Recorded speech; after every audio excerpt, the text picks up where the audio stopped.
অনেক আশা ছিল আমাদের ভাইকে নিয়ে। ফেল করে তাকিয়ে আছেন সাইদের মা, নির্বাক বাবা। আদরের ছোট ভাইকে হারিয়ে কান্না থামাতে পারছে না সুমি। স্বজন আর গ্রামবাসীর আহাজারিতে ভারী হয়ে উঠেছে বামনপুর।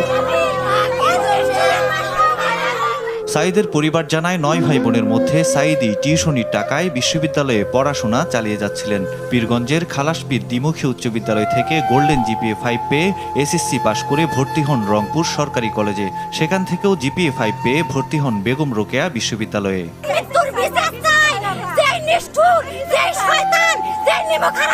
আমার ভাইয়ের উপর দিয়ে গুলি চলাছে, তাকে আমার সামনে আনুক। আমার ভাই না, ছেলের হত্যার বিচার চান মা মনোয়ারা বেগম ও বাবা মকবুল হোসেন।